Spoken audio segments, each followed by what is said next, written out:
तो दोस्तों, जैसा कि बोर्ड पे लिखा हुआ है इंटरेस्टिंग फैक्ट्स, आज हम अंग्रेजी भाषा के बारे कुछ हमारी डेली लाइफ से जुड़े हुए इंटरेस्टिंग फैक्ट्स के बारे में बात करेंगे, सामान्यतः जो आपको मालूम नहीं होते। साथ ही साथ हम days name, Monday, Tuesday, Wednesday, Thursday, ये जो दिनों के नाम हैं, सोमवार, मंगलवार, बुधवार, इनका ओरिजिन कैसे हुआ, इनका उद्गम कैसे हुआ, कैसे इनके ये नाम पड़े, इसके बारे में आज हम जानकारी लेते हैं। तो सबसे पहले मैं यही कहूँगा, चैनल को अभी तक सब्सक्राइब नहीं किया हो, चैनल को सब्सक्राइब जरूर कर लें। साइड में ही बेल आइकॉन दिया हुआ है, उसको प्रेस जरूर कर दें ताकि आपको सभी हमारे नोटिफिकेशन तुरंत मिलते रहें। बात करते हैं हम इंटरेस्टिंग फैक्ट के बारे में जो हमारी डेली लाइफ से जुड़े हुए तथ्य हैं। जैसे कि एक चीज़ हम आपने भी नोटिस किया होगा, हम लिखते हैं नंबर के लिए mobile number, contact number, roll number, enrolment number. Number के लिए हम लिखते हैं NO, हालांकि नंबर की स्पेलिंग क्या है? NUMBER। अब इसमें तो देखो भैया, इसमें O तो कहीं है नहीं, है ना, NUMBER, तो O कहाँ से आ गया? O क्यों लिखते हैं हम? Mobile number, contact number, roll number, इसमें हम नंबर के लिए O क्यों लिखते हैं? तो O हम इसलिए लिखते हैं क्योंकि इंग्लिश भाषा जो बनी है ग्रीक और लैटिन से, वर्ड था ये वास्तव में न्यूमेरो, NUMERO। मैथ साइंस वाले बच्चे जो हैं वो बहुत अच्छे से समझते हैं, न्यूमेरिकल्स पढ़ते हैं वो, है ना। तो numero, numero means number. Numero English में जब आया तो वो बना नंबर, इसलिए हम उसका जो एब्रीविएशन लिखते हैं, शॉर्ट फॉर्म जो लिखते हैं, वो चूंकि वर्ड नंबर जो है वो न्यूमेरो से बना है, इसलिए हम NO का ही यूज करते हैं। सेकेंड, हम फॉर एग्जाम्पल के लिए लिखते हैं अक्सर EG। कुछ लोग ऐसा भी लिखते हैं, E कैपिटल G स्मॉल, कुछ ऐसा लिखते हैं E और G दोनों स्मॉल में, EG। तो EG हम काहे के लिए लिखते हैं? For example, for example. तो अब भैया ये फॉर में E नहीं है, एग्जाम्पल में G नहीं है, फिर भी क्यों लिखते हैं?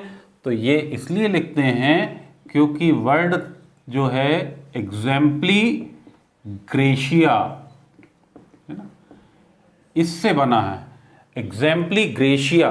तो gratia for एग्जाम्पली example, for example. जब इंग्लिश में वर्ड लिया, मॉडर्न इंग्लिश में आया, तो एग्जाम्पली ग्रेशिया से ये हुआ फॉर एग्जाम्पल। चूंकि उद्गम इससे हुआ है, बना इससे है, इसलिए हम एब्रीविएशन या शॉर्ट फॉर्म जो है वो एग्जाम्पली का E, ग्रेशिया का G, ये लिखते हैं। तीसरा, आप IE भी लिखते हो, kindly grant me leave for 3 days, IE 20th May to 22nd May। That is to say, IE जिसका अर्थ होता है कहने का तात्पर्य यह है कि, दैट इज या दैट इज टू से, दैट इज या दैट इज टू से, कहने का तात्पर्य यह है कि। इसके पहले EG जो है फॉर एग्जाम्पल, उदाहरण के लिए। IE दैट इज टू से, कहने का अर्थ यह है या तात्पर्य यह है कि।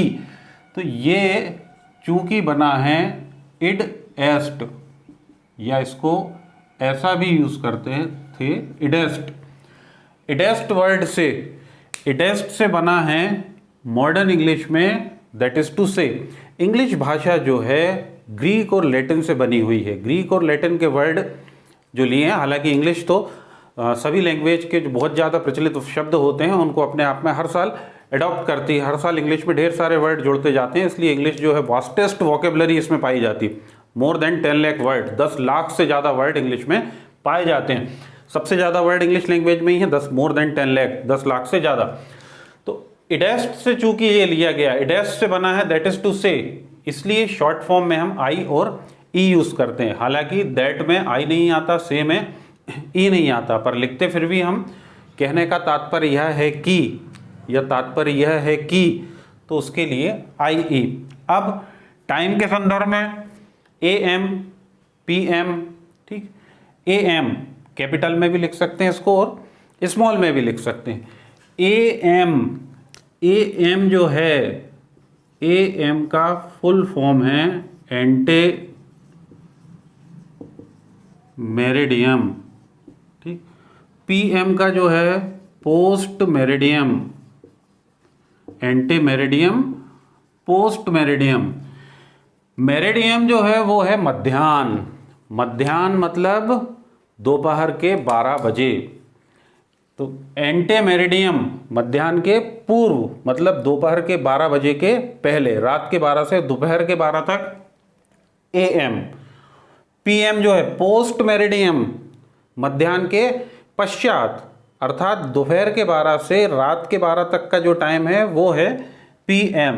फुल फॉर्म इन दोनों के एंटे मेरिडियम और पोस्ट मेरिडियम, ये ध्यान रखिएगा, इसकी स्पेलिंग भी हो। मेरिडियम मैंने आपको बता ही दिया, मध्याह्न, मध्याह्न अर्थात दोपहर के 12 बजे।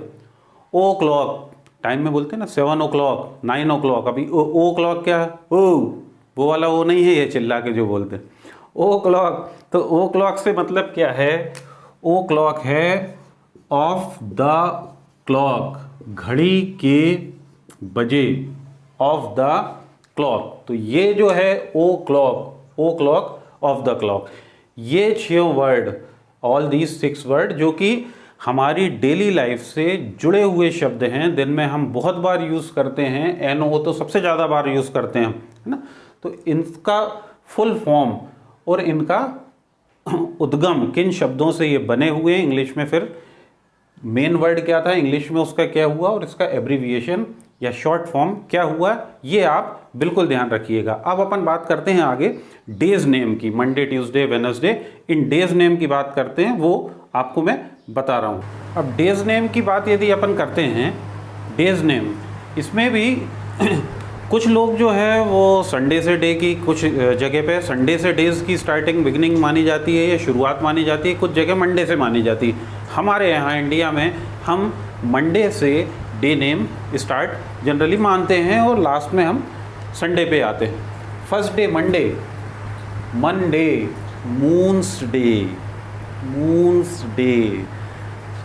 क्रिश्चियन माइथोलॉजी की बात करें या इंडियन की बात करें, दोनों में मून्स डे, हिंदी में भी हम बोलते हैं सोमवार। सोम जो है उसका संबंध ही है चंद्रमा से, तो चंद्रमा का दिन। जर्मन में ये मोंटैग और लैटिन जो है उसमें डाइस ल्यूने जो है उसका संबंध चंद्रमा से ही है। तो फर्स्ट डे मंडे नाम इसका इसलिए ही पड़ा है जर्मन में इसको, चूंकि ये लैटिन में डाइस ल्यूने था, जर्मन में मोंटैग हुआ। मून्स डे इंग्लिश में शुरू में कहा जाने लगा, बाद में चल के ये हुआ मंडे, ठीक है। ट्यूसडे मंगलवार जिसको कहते हैं हम, तो ट्यूसडे जो है Roman God of war Mars जो है वो रोमन में युद्ध के देवता हुआ करते थे। जर्मन में TIU, ट्यू, जर्मन लैंग्वेज में ट्यू कहा जाता था। और जहां तक लैटिन लैंग्वेज की बात है, लैटिन में डाइस मार्टिस जो जर्मन में ट्यू हुआ, ट्यू को जब इंग्लिश में लिया तो पहले इसकी स्पेलिंग TIUSDAY ट्यूसडे हुआ करती थी, लेकिन बाद में फिर TUESDAY। तो ये Roman God of war Mars के नाम पे ट्यूसडे है। हमारे यहाँ मंगलवार भी जो है वो शक्ति के देवता, अक्सर हम जिनकी उपासना करते हैं, हनुमान जी के लिए हम इस दिन को शुभ मानते हैं। वेडनेसडे WED, डी इसमें साइलेंट रहता है, मेरे पिछले वाले वीडियो में मैंने आपको बताया ही है। वेडनेसडे, ठीक, डी साइलेंट है। वेडनेसडे बुधवार जो है वुडन्स डे। वुडन जो है चीफ गॉड, प्रमुख देवता माने जाते हैं। ये जर्मन में मर्क्रेडी या मर्क्यूरी के नाम से विख्यात हुए। लैटिन में डाइस मर्क्यूरी कहा जाता था। तो वुडन गॉड, चीफ गॉड जो वुडन्स गॉड हैं, उनके नाम पे इस दिन का नाम पड़ा है, जो इंग्लिश में हुआ वेडनेसडे। फिर थर्सडे थॉर्स डे। थॉर्स जो देवता हैं वो थंडर, लाइटनिंग, तूफान, बिजली, चमक, इसके मुख्य देवता माने जाते हैं। जर्मन लैंग्वेज में ये डोमेस्टिक और लैटिन में डाइस जोविस, जॉव, जुपिटर ग्रह जो है जॉव नाम से भी जो जाना जाता है, लैटिन में डाइस जोविस था। थॉर्स डे, THORS, थॉर जो है वो थंडर और लाइटनिंग, बिजली, चमक, गरज, इसके देवता हैं। उसके नाम पे जब इंग्लिश में हुआ तो ये हो गया थर्सडे, ठीक, जिसको हम बोलते हैं गुरुवार, गुरु देवता का वार।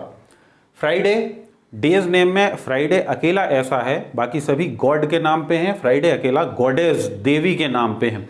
हिंदी में भी शुक्रवार जो है वो उपासना के लिए देखा जाए तो देवी माँ की उपासना के लिए ये दिन शुभ माना जाता है। फ्राइडे, शुक्रवार, फ्रेयाज डे, फ्रेया जो है goddess of love and beauty, स्नेह सौंदर्य की देवी जो हैं उनके नाम पे ये डे नेम पड़ा है। जर्मन में जो है इनको फ्रेटेग, फ्रेटेग कहा जाता था, जो लैटिन में डाइज वेनेरिस, वेनेरिस जो है वो वीनस से बना, वीनस भी जो है वो goddess of beauty and love. तो डाइज वेनेरिस, ये लैटिन में जो डाइज है वो डे, सबका संबंध डाइज का यहाँ डे से है। तो ये लैटिन के डाइज वेनेरिस, वेनेरिस जो है वो Venus goddess of love and beauty. तो फ्रेया जो है goddess of love and beauty, उसके नाम पे ये पड़ा है फ्राइडे, जिसको हम शुक्रवार कहते हैं। सैटरडे, सैटरडे जो है शनिवार, Saturday Saturn's day, Saturn's days, Saturn's जो हैं गॉड ऑफ एग्रीकल्चर, एग्रीकल्चर या कृषि, कृषि के प्रमुख देवता, फसल बहुत अच्छी फसल देने वाले देवता जो हैं। लैटिन में डाइज सैटर्नी कहलाता, लैटिन के सैटर्नी से बना सैटर्न, सैटर्न डे जो इंग्लिश में आके हुआ सैटरडे। और लास्ट डे की बात करें संडे, सन SUN सन, मालूम ही आपको, सन्स डे, सूर्य का दिन, भगवान सूर्यदेव जो हैं उनका दिन। तो सैटरडे, शनिवार, संडे, रविवार या जिसको इतवार भी बोलते हैं। सॉन्टैग, जर्मन में सॉन्टैग और लैटिन में डाइज सोलेस, लैटिन में डाइज सोलेस। तो इस पे हुआ सन्स डे, जो बाद में चल के डे नेम में संडे हो गया। जो ये सातों डेज नेम, और इसके पहले मैंने आपको कुछ इंटरेस्टिंग फैक्ट भी बताए हैं, ये भी कैसे इन दिनों के नाम पड़े, किस कारण से इनके नाम पड़े, ये सभी मुझे उम्मीद है वीडियो आपको बहुत पसंद आया होगा। और जैसा मैंने कहा है कि ये वाली इन्फॉर्मेशन आपको सामान्यतः मिल नहीं पाएगी, इसलिए अपने साथियों में, अपने रिश्तेदारों में वीडियो को ज़्यादा से ज़्यादा शेयर कीजिए, लाइक कीजिए, कमेंट करके ज़रूर बताएं आपको वीडियो कैसा लगा। नेक्स्ट वीडियो में बहुत जल्द मुलाकात होगी, तब तक के लिए आज्ञा दें, अलविदा, take care, be safe and stay at home. घर पर ही रहें, सुरक्षित रहें। धन्यवाद।